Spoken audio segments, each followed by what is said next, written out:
Some things just aren't meant for the camera. A lot of activities we do here on our spiritual sanctuary, we do in private amongst ourselves. We have conversations and outside games, inside games, and all sorts of meditations and so many things of being good stewards of the land, having a fruit orchard where we all participate in coming together, experiencing Mother Earth, connecting with Mother Earth, being grateful to the animals that ultimately become part of our bodies. So many activities that we do, it's really just impossible without a full-time film crew walking around. And plus, we really don't want that anyway. We want just to put out enough information to intrigue people that are local, that find what we do appealing and resonates with you, to come out and visit. This Sunday is one of those times where we're not going to be filming. Typically, we will do presentations, interviews, all sorts of different things that we do broadcast, and I appreciate that you follow us for that. This Sunday, we're doing one of our practices where they're different every time, whether it's getting together for creative paint day or getting together in small groups or one-on-one groups or big circle gatherings to talk about specific topics that are relevant to us and how to get over anxieties, fear, how to connect to the infinite in better ways. All of these different practices that we do. This Sunday is a little different. We're going to be giving, I am going to be giving our members, the people that come, our regulars, a sheet of paper. It's going to have some questions. It has, how many questions? It has 8 questions. And I'm looking at it here on my iPad, and it is pretty interesting because how do you get to know yourself and how do you get to know others really well? We all know you can spend a lot of time with somebody and really never get to know them. You don't fully understand their dreams, their ambitions, what it creates their fears, what triggers them. Many people don't have very deep discussions. It's very superficial. And one of the ways to try to, in our grand attempt to break through those walls that we inevitably put up over time, is to ask each other, engage, practice the art of listening through appropriate and good questions. And that is what we are doing right now.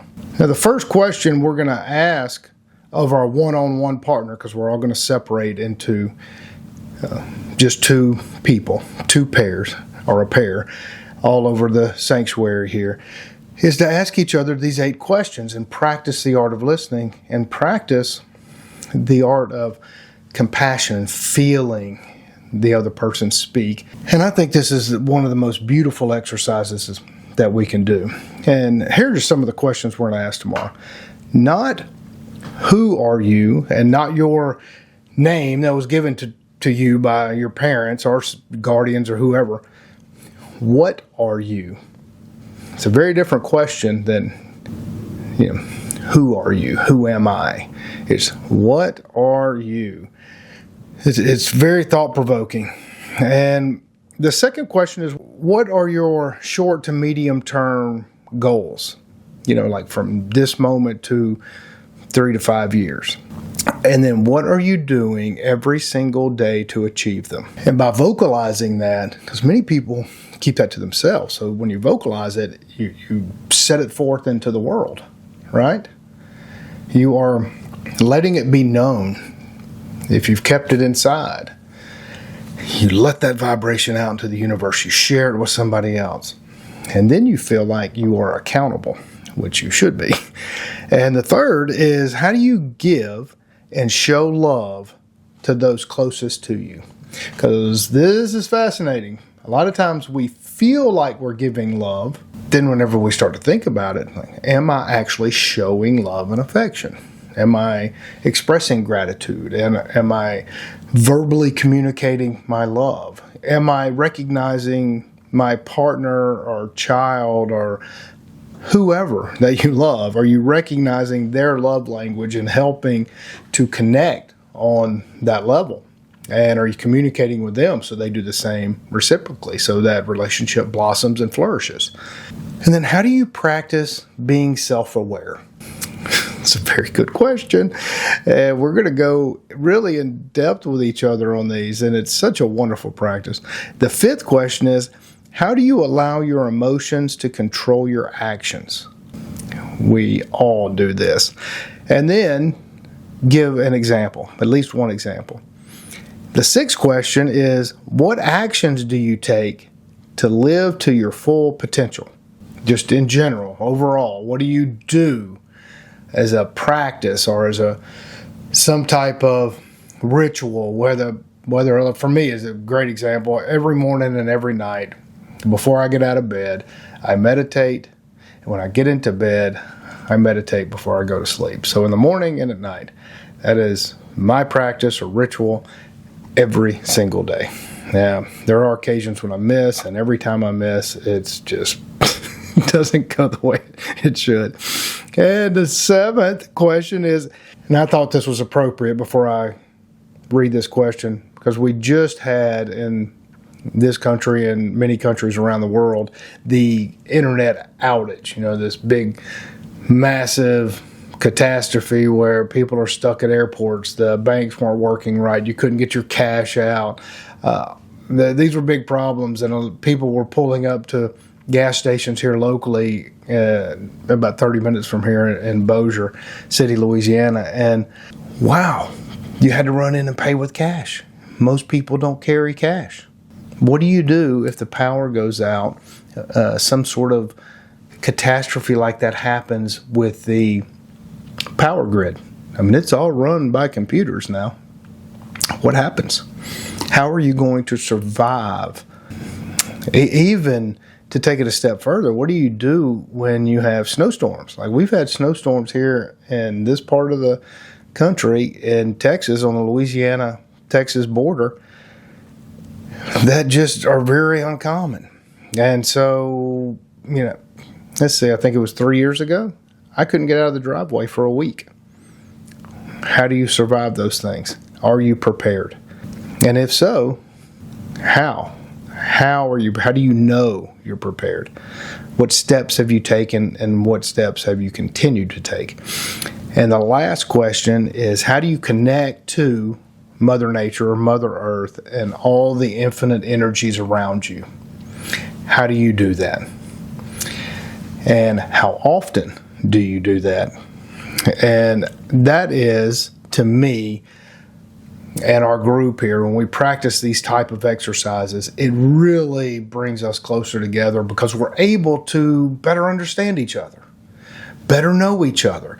So then when we see each other, let's say next week for a presentation, you're like, oh, I feel close to you, because you are close to them. You're not having superficial conversations. You're getting to the core of who you are and expressing that to other caring and trustworthy people who actually want to listen.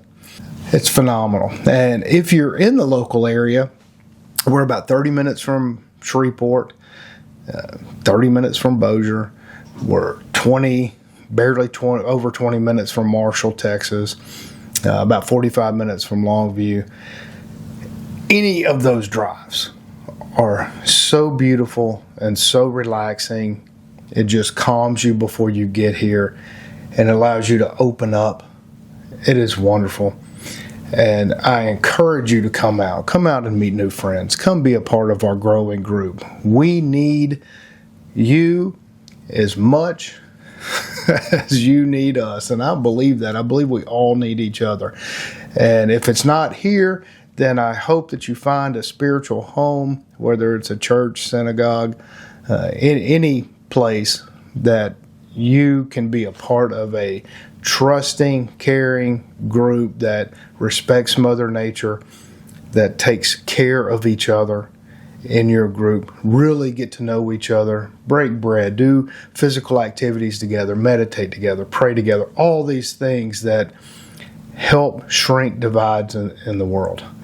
I think it's really important. I know it's really important. So thank you for joining me, and I encourage you to take these questions or make up your own questions and ask them to friends, ask them to your family. Have a family night where you get together and ask each other these type of questions to get to the heart of who we are. So thank you. I appreciate you joining, and We'll see you next time, except let me make one more comment. We get together every Sunday at 1:15, and you can find out more at themysticsoftexas.com.